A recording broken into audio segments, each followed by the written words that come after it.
신명기 11장 22절에서 32절 말씀입니다.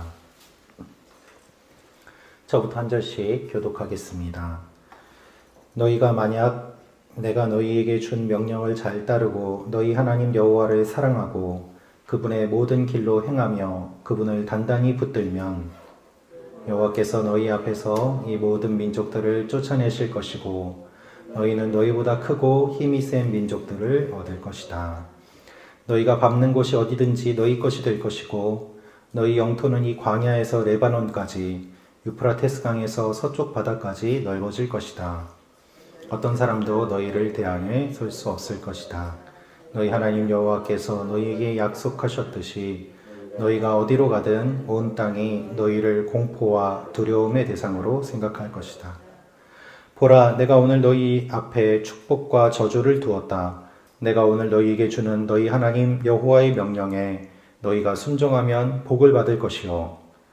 너희가 너희 하나님 여호와의 명령에 불순종하고 오늘 내가 너희에게 명령하는 길에서 떠나 너희가 알지 못했던 다른 신들을 섬긴다면 저주를 받을 것이다. 너희 하나님 여호와께서 너희가 들어가 차지하게 될 그 땅으로 너희를 들이실 때 너희는 그리심산에서 복을 선포하고 에발산에서 저주를 선포해야 한다. 너희가 알다시피 이 산들은 요단강 건너 해 지는 쪽으로 가는 길, 길갈 지방에 아라바에 사는 가나안 사람들의 영토 안에 모레라는 상수리 나무 가까이에 있다. 너희는 요단강을 건너 너희 하나님 여호와께서 주시는 땅으로 들어가 차지하라. 너희는 그것을 차지하고 거기서 살 때 내가 오늘 너희 앞에 두는 모든 규례와 법도를 명심해 지키도록 하라. 아멘. 오늘의 말씀 요약도 함께 읽도록 하겠습니다. 시작. 이스라엘이 하나님을 사랑하고 그분의 모든 길로 행하면 그들보다 강대한 나라들을 얻을 것입니다. 하나님 명령을 들으면 복이 될 것이나 명령을 듣지 않고 다른 신을 따르면 저주받을 것입니다. 하나님의 인도로 가나안 땅에 들어가면 그리심산에서 축복을, 에발산에서 저주를 선포해야 합니다. 아멘. 오늘 말씀을 통해서 우리가 묵상할 수 있는 몇 가지 기도 제목이 있습니다. 첫째로, 순종에는 결과가 있음을 알고 하나님 앞에 순종하게 하옵소서라는 것입니다. 순종에는 결과가 있음을 알고 하나님 앞에 순종하게 하옵소서. 22절, 23절 말씀을 다시 읽겠습니다. 시작.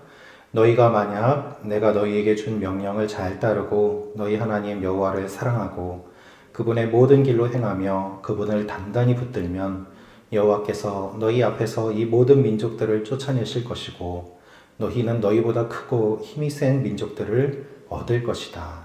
아멘. 여러분, 하나님은 위대하신 분입니다. 하나님은 신의 신입니다. 하나님은 전능하신 분입니다. 하나님이 신의 신이라는 것은 많은 신들이 있다는 의미가 아니라 세상에 다른 신들이 다 거짓이고 하나님만이 참된 신이다라는 의미입니다. 여러 신들 중에 하나님이 뛰어난 신이 아니라 다른 신들은 다 거짓된 것이고 하나님만이 유일하신 신임을 의미하는 표현입니다.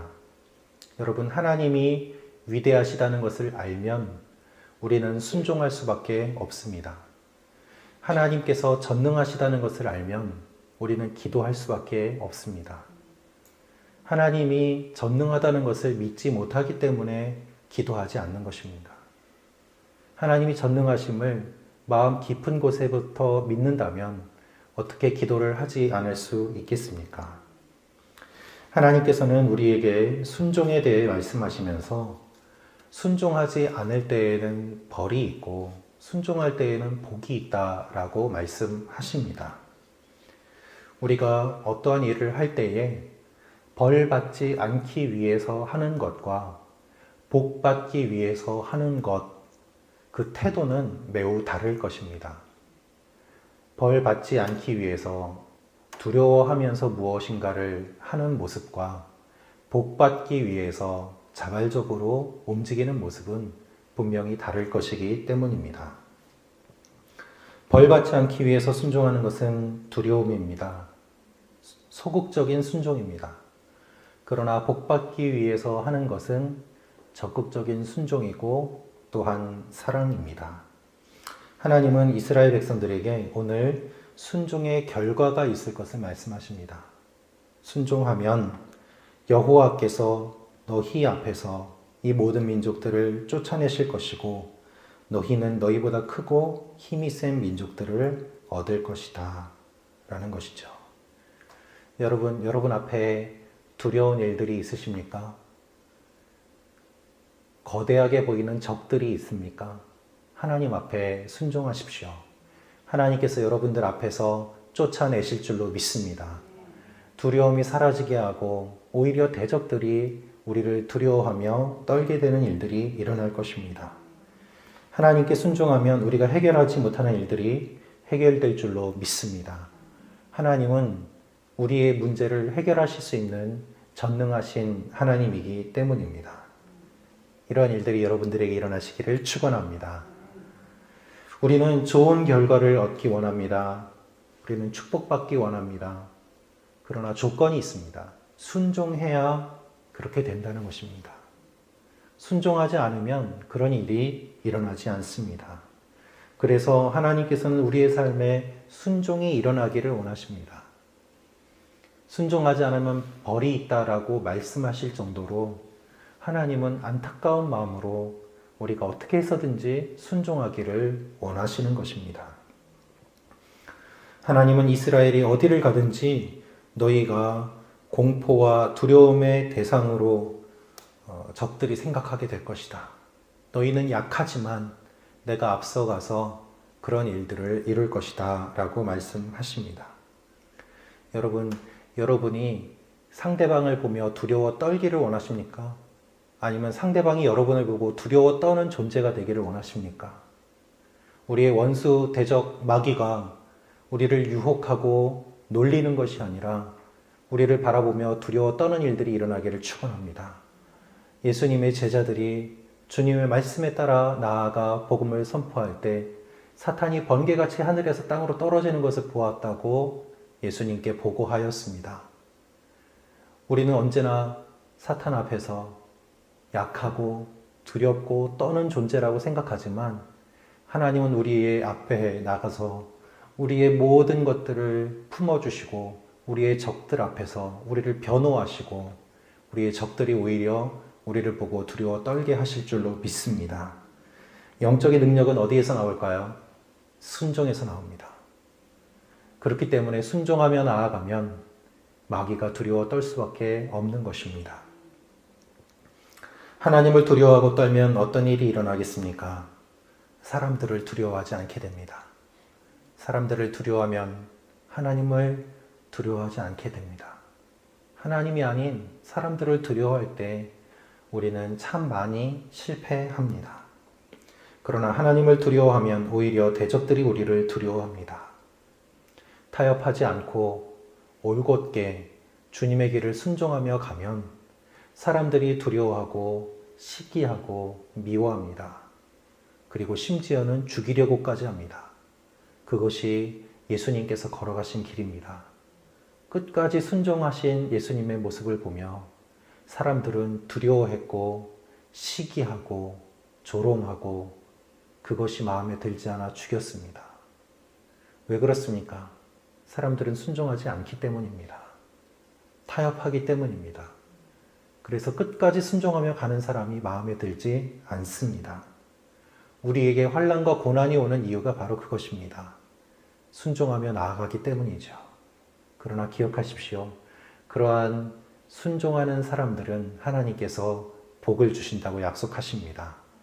우리의 순종에 하나님의 축복이 예비되어 있음을 믿습니다. 여러분, 우리는 무엇을 두려워하고 있습니까? 오늘 하루 여러분은 누구에게 순종하기를 원하십니까?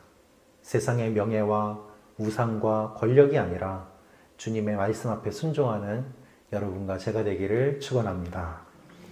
두 번째로 묵상할 수 있는 내용이 있습니다. 하나님이 우리에게 선택을 요구하심을 알고 바르게 선택하게 하옵소서라는 것입니다. 하나님이 우리에게 선택을 요구하심을 알고 바르게 선택하게 하옵소서. 26절에서 28절 말씀입니다. 함께 읽겠습니다. 시작. 보라, 내가 오늘 너희 앞에 축복과 저주를 두었다. 내가 오늘 너희에게 주는 너희 하나님 여호와의 명령에 너희가 순종하면 복을 받을 것이요, 너희가 너희 하나님 여호와의 명령에 불순종하고 오늘 내가 너희에게 명령하는 길에서 떠나 너희가 알지 못했던 다른 신들을 섬긴다면 저주를 받을 것이다. 하나님께서는 이스라엘을 사랑하십니다. 그리고 존중해 주십니다. 사랑은 존중입니다. 하나님은 이스라엘의 의사를 존중해 주십니다. 그래서 그 앞에 복과 저주를 두었다고 말씀하십니다. 내가 오늘 너희 앞에 축복과 저주를 두었다. 하나님께서 이렇게 하시는 이유는 무엇입니까? 그것을 선택했을 때의 결과를 분명히 말씀하시면서 억지로 순종하게 하는 것이 아니라 너희가 지혜롭게 잘 판단하여 자발적으로 내 말에 따라주길 원한다라는 주님의 마음이 있는 것입니다. 여러분, 강압적으로 하면 순종이 아니라 굴종입니다. 억지로 따라가는 것은 오래가지 못합니다. 그래서 주님께서는 자발적으로 선택하여 하나님의 길을 걷기를 원하시는 것입니다. 불순종했을 때의 결과와 순종했을 때의 결과를 바르게 알아야 우리는 바르게 선택할 수 있습니다. 여러분, 하나님은 감추시는 분이 아닙니다. 하나님은 아브라함에게 말씀하십니다. 내가 하려는 일을 너희에게 숨기겠느냐. 그래서 소돔과 고모라 사건도 미리 알려주시고 하나님은 사랑하는 백성들에게 하나님의 뜻이 무엇인지를 다 보여주셨습니다. 그것이 하나님께서 공정하신 이유고 정의로우신 이유입니다. 무엇인가 감추고서 속이고서 선택하라고 하는 것이 아니라 다 알려주시고 다 오픈하시고 다 보여주시고 너희가 지혜롭게 분별하여 잘 선택하라고 하시는 하나님이십니다. 그래서 우리는 하나님을 신뢰할 수 있는 것입니다. 그래서 그것에 대한 선택의 책임은 우리가 져야 됩니다. 우리는 하나님의 뜻을 알려달라고 합니다. 주님, 주님의 뜻을 보여주십시오. 주님의 뜻을 알려주십시오. 그런데 하나님께서는 이미 하나님의 뜻을 우리에게 알려주셨습니다. 하나님을 사랑하고 이웃을 사랑하고 가족을 사랑하고 가난한 자와 고아를 돌보고 복음을 전파하고 죽은 자를 살리는 것. 하나님은 하나님의 뜻이 무엇인지를 이미 다 보여주십니다. 그러나 우리가 순종하지 않고 또한 순종하지 못할 뿐입니다. 알면서도 못하는 것이죠. 그래서 우리는 하나님을 원망할 수 없습니다. 하나님을 핑계댈 수 없습니다. 우리의 모든 책임이 우리에게 있기 때문입니다. 여러분, 오늘 하나님은 우리에게 선택을 요구하십니다. 무엇을 따를 것인가? 이 선택을 주님이 우리에게 요구하십니다. 하나님 앞에서 복 받기를 원하신다면 그 복 받는 길을 선택해야 될 것입니다. 그렇지 않다면 복을 받을 수 없겠죠. 이것이 영적인 원리입니다. 저주받을 일을 선택하면서 복 달라고 하는 것은 그것은 거짓말입니다. 말이 되지 않습니다. 그래서 우리 모두에게는 지혜가 필요합니다. 주님, 바른 것을 선택하게 하여 주옵소서. 지혜롭게 주님이 원하시는 것이 무엇인지를 선택하게 하여 주옵소서. 우리가 기도할 때 지혜를 구해야 되는 이유가 바로 이것이죠. 그래서 우리가 기도하는 이유가 바로 이것입니다. 기도할 때 지혜가 주어지기 때문이죠. 기도하기 전에는 내가 원하는 것이 여기에 있습니다. 돈이 있으면 좋겠고, 건강이 있으면 좋겠고, 내가 원하는 것들이 있습니다. 그런데 기도하다 보면 내 마음이 움직이면서 눈이 열리면서 실제로 나에게 필요한 것은 이것이 아니라 다른 것이었음을 보게 되고, 실제로 주님께서 원하시는 것이 이것이 아니라 다른 것임을 알게 됩니다. 그래서 기도할 때에 지혜가 주어지고, 기도할 때에 순종하게 되고, 기도할 때에 바르게 판단할 수 있게 되는 것입니다. 주님이 기도하라고 하신 이유가 바로 그것입니다. 이 새벽에 하나님이 주시는 지혜를 풍성히 받아 누리시고 바르게 선택하시는 여러분들이 되시기를 축원합니다. 세 번째로 묵상할 수 있는 내용이 있습니다. 하나님의 약속의 땅에서 축복과 저주를 선포하는 사람이 되게 하옵소서. 하나님의 약속의 땅에서 축복과 저주를 선포하는 사람이 되게 하옵소서. 29절 말씀 보도록 하겠습니다. 너희 하나님 여호와께서 너희가 들어가 차지하게 될 그 땅으로 너희를 들이실 때 너희는 그리심 산에서 복을 선포하고 에발산에서 저주를 선포해야 한다. 하나님이 두 산을 말씀하십니다. 그리심 산과 에발산이라는 두 산입니다. 그리심 산에서 복을 선포하고 에발산에서 저주를 선포해라. 이 그리심산과 에발산이 어디에 있는지를 살펴보면 이스라엘 백성들이 요단강을 건너서 가나안 땅에 들어왔을 때 여리고를 제일 먼저 점령합니다. 그리고 여리고에서 북쪽으로 올라가는데 아이성을 공격하고 북쪽으로 올라갈 때에 그 북쪽, 요단강으로 들어갔을 때에는 북쪽이지만 이스라엘 전체를 보았을 때는 중심이 되는 그러한 가운데에 있는 지역에 산 두 개가 서로 마주보고 있어요. 그것이 에발산과 그리심산이라는 곳입니다. 에발산이 북쪽에, 그리심산이 남쪽에 있는데 서로 마주보고 있는 이 산들이 가나안 땅의 중심인 이 세겜 지역에 있는 산입니다. 서로 마주보고 있는 이 산들을 이야기하시면서 하나님께서 복과 저주를 이야기하라고 말씀하십니다. 근데 이 산은 아브라함과 관계가 있다고 보고 있습니다.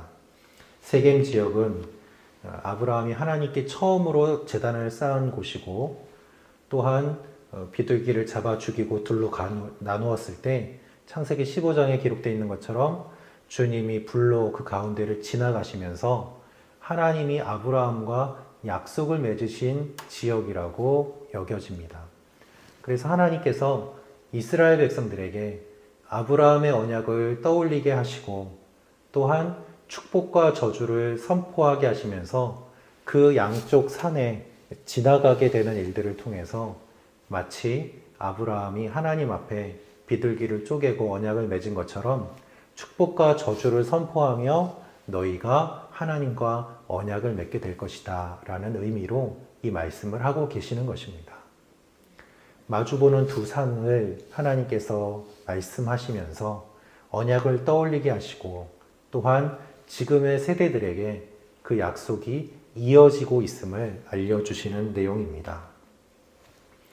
그리심산에서 복을, 에발산에서 저주를 선포하라는 것은 아브라함이 땅이 없을 때, 자녀가 없을 때 믿음으로, 나를 믿음으로 그 땅을 보고 자녀들을 보았던 것처럼 너희가 그 아브라함의 약속의 결과고 이 땅에 들어온 것이 내가 아브라함에게 준 약속을 지킨 것이다 라는 하나님의 신실하심을 표현하는 의미이기도 한 것입니다.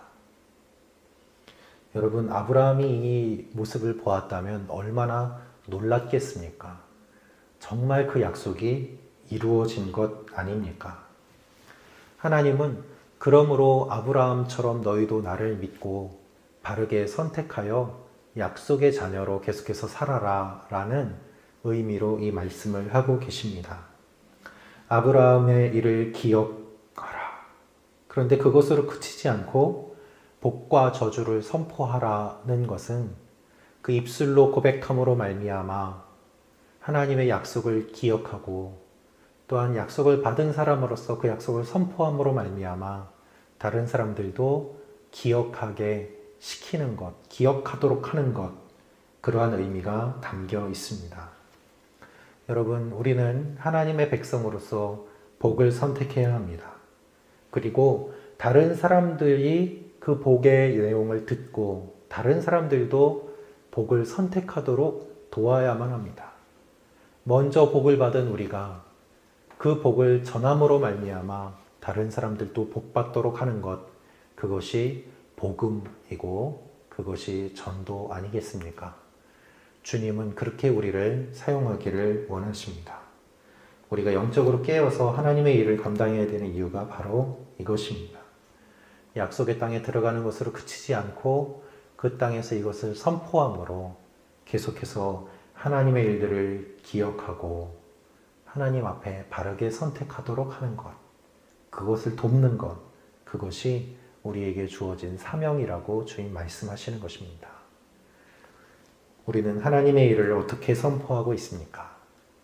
하나님의 일을 선포하려면 먼저 하나님의 일을 경험해야 됩니다. 그래서 이 새벽에 기도하실 때 주님, 주님의 일을 경험하게 하여 주옵소서. 주님을 만나게 하옵소서.